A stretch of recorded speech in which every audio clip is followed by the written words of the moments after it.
Je suis dans Matthieu, le chapitre 6 et le verset 19 à 21. Et je lis le verset 24 aussi. Matthieu 6, 19 à 21. Et je lis. Ne vous amassez pas des trésors sur la terre. Qu'est-ce que ça veut dire? Mais c'est ce que vous voyez dans les Romeo Awadai, les Koupaki, les Jogbenou, Patrice Talon, Tenebrahima, Tinubu. C'est tout ce qu'ils veulent. Ils sont en train de s'amasser des trésors sur la terre. Patrice Talon s'est accaparé de tout le Bénin. Il vend le Bénin à qui il veut, il se lève, il fait tout ce qu'il veut. Il place ses marionnettes pour toujours continuer à piller le pays, tuer, oppresser, emprisonner. Mais pendant combien de temps Patrice Talon va emprisonner nos frères, nos parents? Pendant combien de temps? C'est pour une période, une petite période, c'est éphémère. Dieu va renverser Patrice Talon dans les jours, les mois à venir. Dieu va renverser Romia Wadaï. Même si on positionne Romia Wadaï, ne vous inquiétez pas. Priez, jeûnez, répentez-vous, demandez à Dieu. Voyez si Dieu ne va pas les renverser. Dieu va renverser quel que soit ce qu'ils vont organiser. Ce que vous allez vous dire, Patrice Talon, lui, là, et les Romia Wadaï, là, eux, ils sont plus forts que les anciens Égyptiens. Le pouvoir que Dieu avait donné à Pharaon à travers Satan, et pourtant Dieu a renversé Pharaon. Nebuchadnezzar, le pouvoir de Nebuchadnezzar gouvernait sur le monde entier, mais Dieu a renversé Nebuchadnezzar. Les Assyriens gouvernaient sur le monde entier quand Dieu a utilisé Nebuchadnezzar pour le renverser. Et Nebuchadnezzar a pris le pouvoir, il se voyait fort, c'est lui qu'il faut faire envoyer Daniel dans le feu, faire ceci, ils ont fait tout, et il se disait qu'il était fort. Mais qui Dieu a utilisé pour renverser Nebuchadnezzar? Premièrement, il a envoyé dans la brousse pour aller brouter les zèbres comme le bétail, comme le bœuf, comme le mouton. Dieu a fait ça. Dieu peut faire la même chose avec Patrice Talon. Si Dieu veut rendre Patrice Talon fou, demain il va le faire.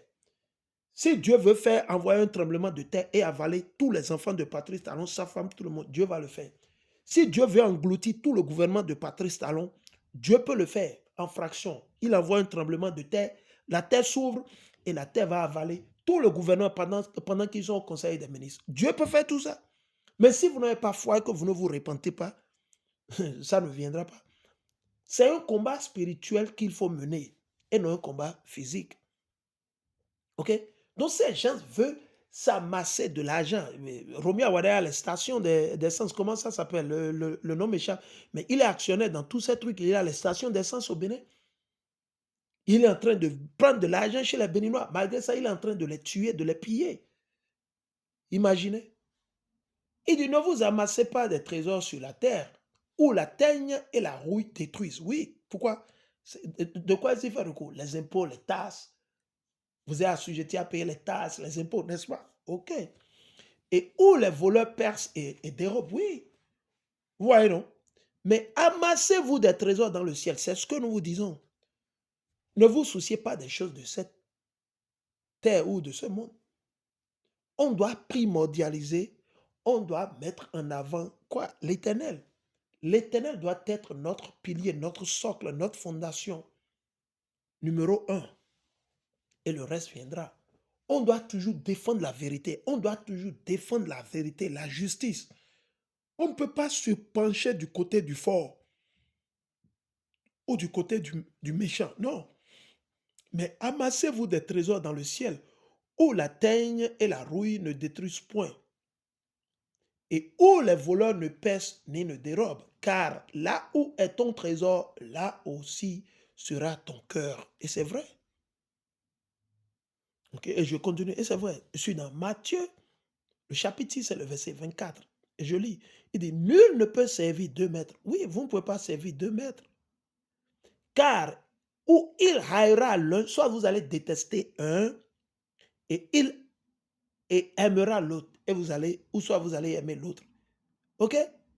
Ou il s'attachera à l'un et méprisera l'autre. Maintenant, il va donner le détail. Qu'est-ce que ça veut dire? Vous ne pouvez servir Dieu et Mammon. Vous ne pouvez pas servir Dieu et Satan en même temps. Vous avez choisi. Patrice Talon, il sert Mammon, il sert l'argent. Lui, son Dieu, c'est l'argent. Il veut s'enrichir à coup de tout ce qu'il faut faire. Il faut sacrifier tout le monde, il faut tuer tout le monde, il faut emprisonner tout le monde. Il faut investir des milliards dans le tracking des Béninois, on doit traquer tous les Béninois, tout ce qu'ils disent. On veut que tous les appels soient sur écoute, les messages. On va attraper tout le monde. On veut. Et c'est ça qu'ils appellent démocratie. Écoutez, il dit, vous ne pouvez servir Dieu et Mammon. Mammon ici, c'est l'argent. Roméo Awada, il sait quoi? Il sait l'argent. Lui ne sait pas Dieu. Patrice Talon ne connaît pas Dieu. Il connaît Satan sûrement. Roméo Awada, il connaît Satan sûrement. Maintenant, peuvent-ils se repentir? Ils peuvent se repentir devant Dieu. Maintenant, moi, je doute. Surtout sur Patrice Talon. Je doute sur Patrice Talon. Peut-être Roméo Awada, peut-être quand il va entendre mes vidéos, mes audios, peut-être ça va le toucher, il aura peur et il finira par se rendre compte que bon, le frère qui parle, on dirait lui, il est en train de me livrer à Dieu. C'est autre chose. OK? C'est important, quoi. On ne peut pas continuer comme ça. On ne peut pas. On ne peut pas continuer comme ça. Non. Réveillons-nous. Vous ne pouvez pas servir Dieu et l'argent en même temps. Non. Soit vous servez l'argent, soit vous servez Dieu. Et nous savons très bien, nous on n'était pas nés, mais on nous a raconté tout le vol que Patrice Talon a fait. On nous a tout expliqué. Il volait le Bénin, il a plus de 30 ans aujourd'hui. Roméo Awada est en train de voler le Bénin, il y a plus de 10 ans aujourd'hui. Ce n'est pas maintenant. Vous voyez que c'est maintenant. Son papa détournait l'argent qu'on lui envoyait. Non? Ils ont investi partout en Europe, aux États-Unis. OK. Donc, que personne ne vous trompe ou ne vous malmène. OK? OK? Voilà. On continue. Je suis dans Luc, le chapitre 16. Luc 16 et le verset 13. Il dit, nul serviteur ne peut servir 2 maîtres, car ou il haïra l'un et aimera l'autre, ou il s'attachera à l'un et méprisera l'autre. Vous ne pouvez servir Dieu et Mammon. Vous ne pouvez pas servir Dieu et l'argent en même temps. Non. Non, non, non, non, non, non, non, non. Allons dans Galatiens, au Galates, le chapitre 1. Galates 1 et le verset 10. Galates 1, 10. Alors, je suis dans Galates, le chapitre 1 et le verset 10. Et maintenant, est-ce la faveur des hommes que je désire? Non, on ne veut pas la faveur des hommes. Talon, lui, veut la faveur des hommes. Roméo Awada, il veut la faveur des hommes. Les Djogbenou, il veut la faveur des hommes. Ou celle de Dieu. Nous, on veut la faveur de Dieu. Est-ce que je cherche à plaire aux hommes? Est-ce que moi, je veux plaire à Patrice Talon? Du tout pas. Je veux plaire à Roméo Awada? Du tout pas. Si je voulais leur plaire, je ne serais pas en train de les exposer. Vous comprenez? Je veux plaire à Dieu. Si je plaisais encore aux hommes, je ne serais pas serviteur de Hamashiach. Vous comprenez? Si c'est pour plaire à mon papa, je veux plaire à ma maman, mes frères, mes soeurs. Pourquoi? Je ne peux pas servir Dieu parce que quand je vois le mal, je ne peux pas parler, je me tais. Ah ouais, moi, je ne fonctionne pas comme ça. Ah ouais, je ne fonctionne pas comme ça. Je ne fonctionne pas comme ça. Ça, c'est moi, ça. Maintenant, je ne connais pas pour les autres. OK? Allons maintenant dans Marc, le chapitre 7. On ira vers le chapitre que les chrétiens, les pasteurs, ils utilisent pour décevoir et mentir et blasphémer. Ce que beaucoup ne comprennent pas. OK? Je suis dans le livre de Marc. Marc, le chapitre 7, je vais lire à partir du verset 5. Et je lis. Et les pharisiens et les scribes lui demandaient maintenant, les pharisiens, c'était eux les prêtres, c'était eux les docteurs de la loi, ainsi que les scribes. Beaucoup étaient les prêtres de la descendance de Lévite, certains étaient de la descendance de Benjamin, certains de Judas, mais la vaste majorité était des Lévites. Et les scribes lui demandaient, pourquoi tes disciples ne suivent-ils pas la tradition des anciens? Donc, ils sont en train d'accuser les disciples d'Hamashiach de ne pas obéir à la tradition des anciens. Ils n'ont pas dit au commandement de Dieu, ils ont dit à la tradition. On va voir quelles sont ces traditions.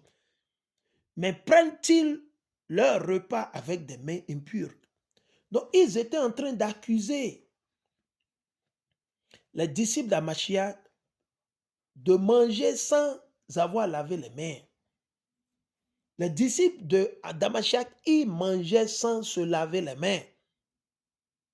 Et pour eux, c'était un péché. Or, ce n'est pas un péché. Vous pouvez manger sans laver les mains, ce n'est pas ça qui va vous rendre malade. Ce n'est pas ça qui va vous tuer. Du tout pas. Ça ne fait pas partie des commandements de Dieu. Dieu n'a pas dit qu'il faut laver les mains avant de manger. Qu'est-ce qui nous souille? C'est le péché qui nous souille. Ce sont nos péchés qui nous souillent. Ce n'est pas ne pas laver les mains avant de manger qui souille l'homme, non. Yahweh Shai leur répondit, hypocrite, Ésaïe a bien prophétisé sur vous. Et Hamashiach, il est allé directement dans le livre d'Ésaïe, le chapitre 29 et le verset 13. Ézéchiel 33, 31 aussi. Ésaïe 29, 13, Ézéchiel 33, 31. Voilà les préceptes qui vont de pair avec ça. Il dit, Ésaïe a bien prophétisé sur vous, ainsi qu'il est écrit, deux points, ce peuple m'honore des lèvres, mais son cœur est éloigné de moi. Et c'est ce que le christianisme fait. Nos frères et sœurs qui sont chrétiens musulmans, c'est avec les lèvres, aucune action. Ils ne mettent pas en pratique les lois, les commandements et les ordonnances. C'est en vain qu'ils m'honorent, en donnant des préceptes qui sont des commandements d'hommes, en donnant des préceptes qui sont des commandements d'hommes. Vous abandonnez le commandement de Dieu. Donc, aller voter, c'est des commandements d'hommes. Ça vient de Satan. Dieu ne nous a jamais dit d'aller voter. Non. Vous pouvez aller voter, mais si vous votez, il faut comprendre que vous supportez Satan. C'est-à-dire, vous êtes dans les manœuvres de Satan. C'est-à-dire, vous supportez le mal, vous supportez l'injustice. On continue. Et vous observez, vous abandonnez le commandement de Dieu et vous observez la tradition des hommes. Oui, c'est ça, non? La tradition des hommes. La tradition des hommes. Il leur dit encore, vous anéantissez fort bien le commandement de Dieu, Yahweh, pour garder votre tradition. Car Moïse a dit, honore ton père et ta mère, et celui qui maudira son père ou sa mère sera puni de mort. Mais vous, vous dites, si un homme dit à son père ou à sa mère, ce dont j'aurais pu t'assister est corban, c'est-à-dire une offrande à Dieu, vous ne le laissez plus rien faire pour son père ou sa mère. C'est-à-dire, quand il se passait au temps des pharisiens et des sadducéens et des scribes, l'argent, ils amenaient le peuple à pécher, à continuer à pécher. Là, ça leur permettait de recevoir plus de sacrifices. Ok? Plus de sacrifices d'agneaux, de taureaux, de bœufs, de boucs, de béliers, de pigeons. Donc, plus de sacrifices, ça fait plus de viande. Ils vendaient les viandes. Donc, du coup, ils amenaient les frères et sœurs à faire des vœux. Donc, qu'est-ce qui se passait? Les frères qui pouvaient aider leur papa, leur maman, qui sont déjà vieux, qui ne peuvent plus travailler, du coup, l'argent qu'ils devaient prendre pour aider leur papa et leur maman, l'argent là, ils amenaient ça aux prêtres dans le temple. Ouais, ils amenaient ça au temple pour les prêtres. Et du coup, au lieu d'aider leurs parents, ils prennent l'argent pour aller encore supporter les prêtres qui étaient dans le mal. Et c'est ce qui se passe exactement aujourd'hui dans le christianisme et dans la démocratie. OK? Il dit, ainsi la parole de Dieu par votre tradition, que vous avez établie, et vous faites beaucoup d'autres choses semblables. Donc, voilà ce qui se passait. Voilà une preuve. Exactement. Même chose. Même pipe, même tabac. Il n'y a rien de nouveau sur le soleil. Et nous allons continuer. OK? Nous allons revenir. Nous allons continuer. On va toucher là-dessus. Élection au Bénin. Ou bien, il n'y a pas de problème. On revient.